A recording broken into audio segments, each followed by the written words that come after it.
El dicho popular dice que la frente ancha es una señal de inteligencia y para comprender la Argentina se requiere mucha inteligencia y un poco más. Rompe todos los manuales permanentemente. Vamos a ver qué nos puede tratar de explicar de lo que ha acontecido y lo que puede venir este consultor político, hombre que está monitoreando y que creo que como todos de alguna manera se habrá visto un tanto sorprendido por la elección y por otro lado ya habrá sacado algunas también conclusiones. Sergio Berenstein, buen día, ¿cómo le va? Muy buen día, un gusto charlar otra vez contigo. Gracias por la comunicación. ¿Qué dice usted de esto que ha pasado el domingo recién pasado? Por supuesto, estamos tratando de comprender no solamente los resultados, mirándolo con detalle, sino con algunos sondeos y otras estrategias de investigación, la raíz de este resultado electoral. Primero, una cuestión general, ¿no?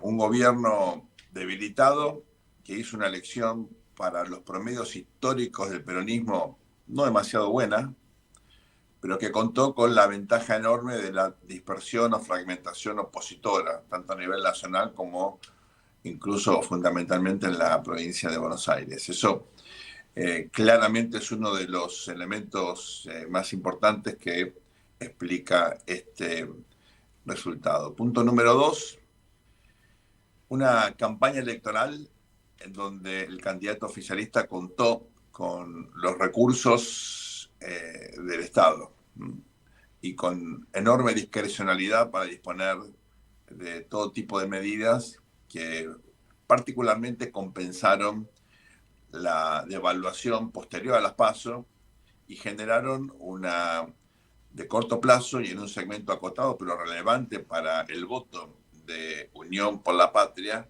una transitoria situación, no de bienestar, pero bueno, un puente hacia el próximo desafío, ¿no?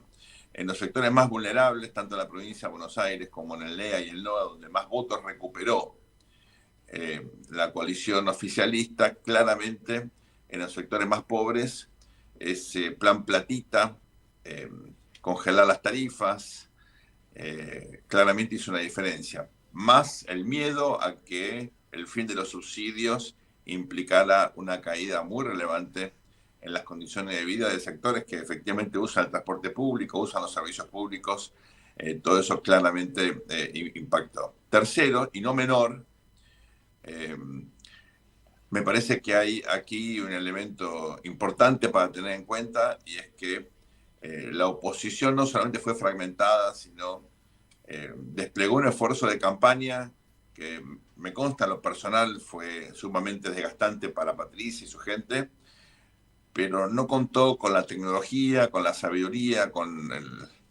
digamos, con las reglas del juego más actualizadas, más modernas, más ayornadas, particularmente en materia comunicacional, tanto tradicional como en redes sociales. No hubo un seguimiento, digamos, como se hace hoy día, con programas que se llaman CRM, que te permite llegar al votante, mandarle mensajes, estar en contacto permanente, obtener también reacciones en tiempo real.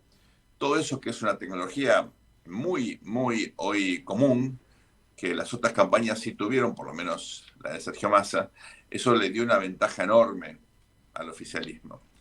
En conjunto, yo creo que hay motivos políticos, motivos económicos y también elementos vinculados a la propia lógica del desarrollo del proceso electoral de las campañas que explican este resultado. Bien, viste que todos somos genios con el diario del lunes, ¿no? Digo, pero lo que debería alguien que tiene interés por llegar al poder generalmente es leer los escenarios previos, digamos, a lo que va a ser el día de la oposición, por decirlo así. ¿No se dio cuenta que estando dividida, en este caso con dos propuestas, porque finalmente eran dos propuestas opositoras, iban a obtener este resultado? Sí, pero me parece que apostaban a que esta era una elección donde las dos expresiones opositoras iban a dirimir al final del día quién iba a gobernar. No le daban al oficialismo la chance de recuperarse como efectivamente lo hizo. Minimizaron a Massa como candidato, a Unión por la Patria o el peronismo como fuerza política. Pensaron que el desgaste que es real, que las dificultades objetivas que ha tenido para gobernar, que son ciertas, iban a implicar una caída enorme en la competitividad electoral del peronismo. Veían el mundo de América Latina, donde los partidos de gobierno, lo que llamamos los politólogos, los incumbentes, Miguel, en general no ganan, en general pierden. Si ganan es porque es una facción interna distinta de un partido hegemónico, como pasa en el Partido Colorado en Paraguay. Fíjate los esfuerzos que está haciendo Sánchez en España para sobrevivir.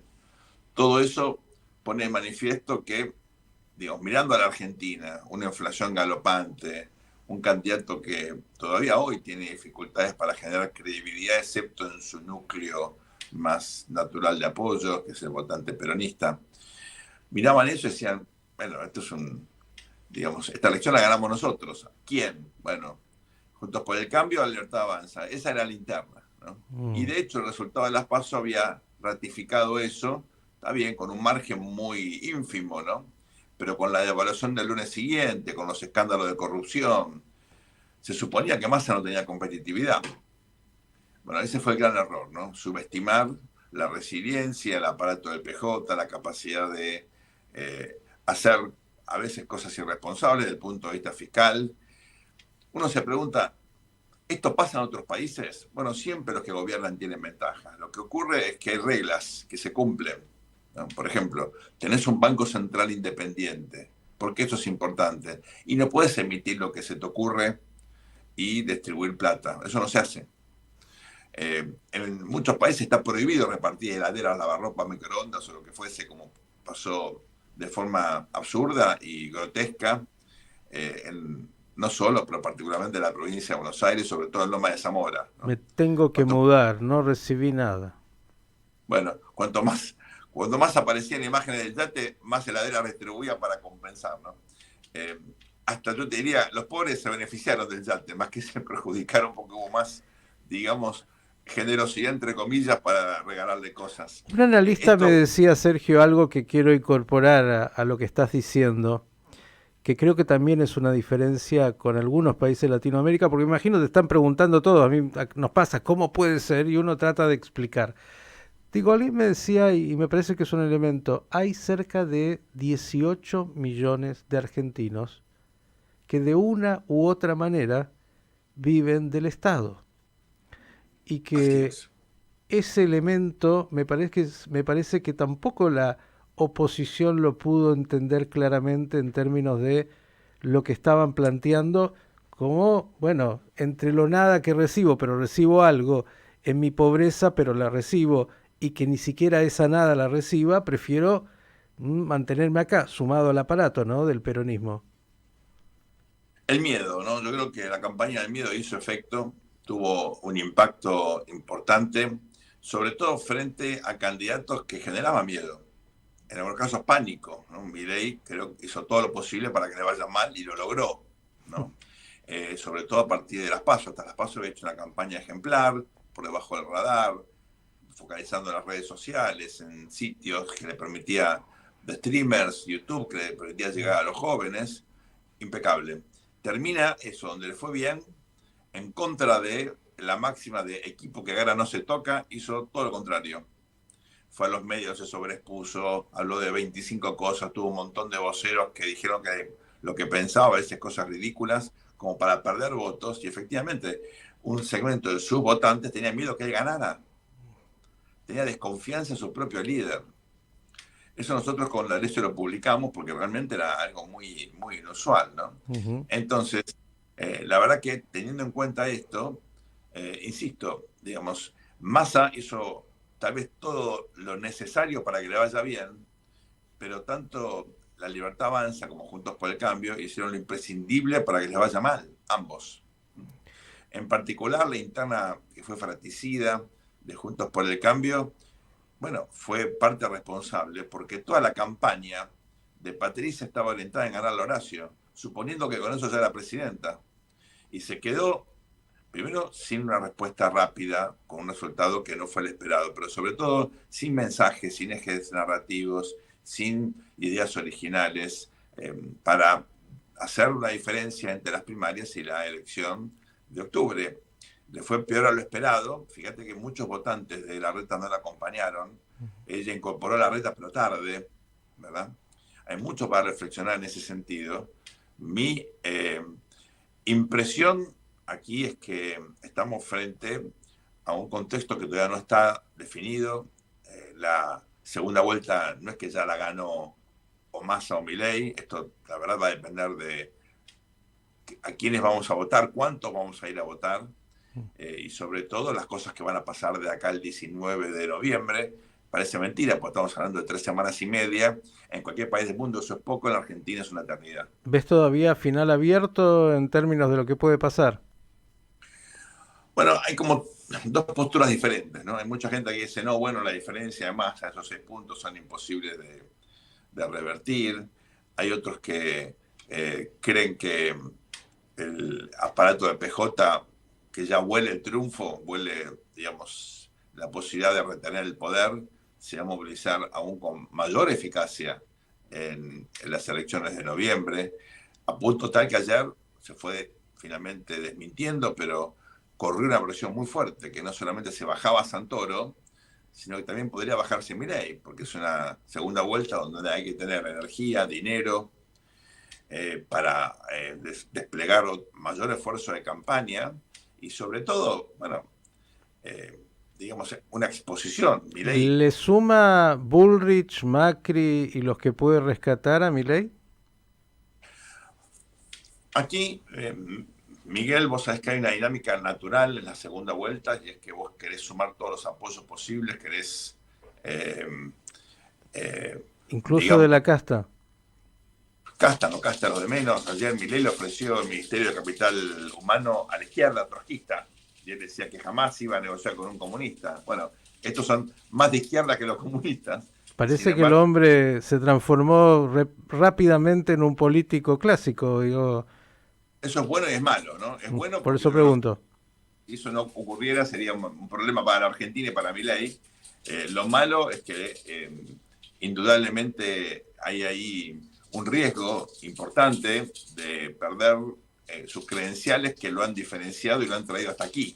Su público, el público que cree que la casta es responsable de todo lo malo, ¿le va a perdonar estos deslizamientos hacia el pragmatismo que está mostrando Milei? Bueno, no sabemos, ¿no? Él puede moverse sin riesgos hacia el centro, buscando la coalición anti-K, ¿verdad? Que fue la que llevó a Macri a la victoria en el 2015, cuando Cristina no aparece y cuando Massa habla de unidad nacional, por ejemplo. ¿Es Massa más convincente que Scioli en generar justamente esta idea de un gobierno post-kirchnerista? Bueno, veremos, ¿no? Esas son las apuestas. Lo cierto es que Por el en términos. momento parecería, Sergio, que ha logrado que tanto Cristina como Alberto no existan. Y la pregunta además es si te parece que si Massa terminara por ser elegido presidente, un gobierno de él realmente hace que el kirchnerismo más radical y la misma vicepresidenta Cristina Kirchner pasen a ser parte de la historia. La realidad ya había debilitado mucho a Cristina y a Alberto, no Massa. No es que Massa logró que ellos no tengan poder, sus errores, sus propias, me parece, inconsistencias a lo largo de estos 4 años, los pusieron en el lugar donde están. Lo que no hicieron fue campaña, fueron como cancelados de la campaña. Alberto Fernández lo mandaban a China, a cualquier lado, para que no moleste, no dejaban ir ni siquiera al búnker, ¿verdad? Y Cristina se autolimitó. ¿Mm? Y tuvo declaraciones diciendo, la culpa la tiene Alberto, yo soy presidenta del Senado. Es como medio absurdo, puso al ministro de Interior, puso un montón de ministros del gabinete. Pensar que ella no tiene responsabilidad es realmente notable. Massa hizo lo mismo, Massa dijo, yo caminé como un aviador, estaba en Marte, llegué, me pidieron que me hiciera cargo de la economía, bueno, me hice cargo, ¿qué quieren que haga? Mi gobierno va a ser diferente. La imagen vale más que todos los argumentos. Digo, acá hay un factor importante y es lo que sí logró el kirchnerismo, y ahí te pregunto, que es la provincia. Nuevamente Axel Kicillof, reelecto, digo, también muestra algo, ¿no? Qué pobreza que hay que tener como para que haya sacado tal diferencia y además haya sido reelecto con una performance que nadie podría decir que ha sido muy brillante, la de su gobierno hasta ahora. La elección de Kicillof en la provincia es muy parecida a la de Cristina a nivel nacional en el 2007. Gana porque la división de la oposición le pavimenta el camino, le facilita la elección. Incluso los guarismos son similares. Kicillof hizo lo que tenía que hacer, lo posible para ganar, bajó plata a los distritos. A la oposición hizo todo lo posible para facilitar el triunfo. ¿Mm? Eh, yo creo que ahí hay que entender que el kirchnerismo que perdió en Santa Cruz está viviendo una etapa muy compleja. Cristina ya tiene 70 años, su hijo no tiene credenciales de liderazgo, ella carece de dirigentes instalados con la posibilidad de, bueno, seguir con sus banderas, con sus ideas. Esas ideas llevaron a la derrota, llevaron un gobierno fallido como el de Alberto Fernández. Y Kicillof es kirchnerista, bueno, más o menos. Él habló de otra melodía en algún momento. Mm. Él mismo entiende que para poder mantener un estatus de líder tiene que correrse de los factores de poder que la Argentina ya ha venido, no rechazando del todo, porque Cristina tiene todavía influencia, pero claramente no es lo que ella supo ser. Y esa lectura, alguien pragmático que demostró, por otro lado, una convicción inusual en el peronismo, en el sentido de mantener umbrales de transparencia, bueno, bastante importantes en la provincia y, digamos, Kicillof le costó fortunas a la Argentina por sus errores de política, pero no es corrupto, eso es algo inusual, ¿no? Mm. Esos atributos lo pueden colocar en un lugar, digamos, de liderazgo hacia futuro. Veremos qué ocurre con su segunda gestión. Yo te pregunto, si vos sos Kicillof, ¿estarías más contento con tener un presidente como Massa o un presidente como Milei? Bueno, No, seguramente una de las dos cosas, ¿no? Porque Massa quiere ser reelecto en 2027 y a Kicillof se le acaba el mandato en 2027. Y Milei, bueno, le va a cortar los recursos a la provincia de Buenos Aires, seguramente, pero va a necesitar pelearse con alguien y Kicillof es perfecto para él, ¿no? Entonces, ahí no está tan claro qué le conviene a Kicillof tampoco. 2027, usted está haciendo futurología en la Argentina. Digo, qué bueno que alguien pueda pensar en esto. Ya los políticos algunos estarán pensando, pero Ah, digo, claro, qué realidad. Y digo, en el exterior te habrán preguntado mucho, ¿cómo leen esto? Y además, ¿cómo ven la continuidad de un posible gobierno de Sergio Massa? Eh, ¿Le darán un crédito? Está claro que Massa capacidad de negociación ha demostrado y el hombre sabe manejarse en muchas aguas, pero ¿cómo leen esta realidad la Argentina que va a elegir a un ministro que tiene al país con un 140% de inflación interanual, con tasas únicas en el mundo, con una realidad totalmente económica y social absolutamente fuera de borda? ¿Le dan crédito a eso? bueno, crédito Argentina no tiene hace muchos años, ¿no? No tuvo con Macri tampoco desde 2018. Crédito no hay, hay un centavo para la Argentina. La Argentina fuga capitales, no ingresa capitales. Desde el punto de vista material me refiero al crédito, ¿no? Tenés que ir al fondo porque nadie te presta un centavo, nadie te cree. Eso es la Argentina hoy, un país con cero credibilidad, con efectivamente una situación alarmante en materia financiera, porque un país sin crédito es un país obviamente que genera esta situación de, digamos, eh, bueno, lo que estamos viviendo, ¿no? Falta de desarrollo, falta de perspectivas.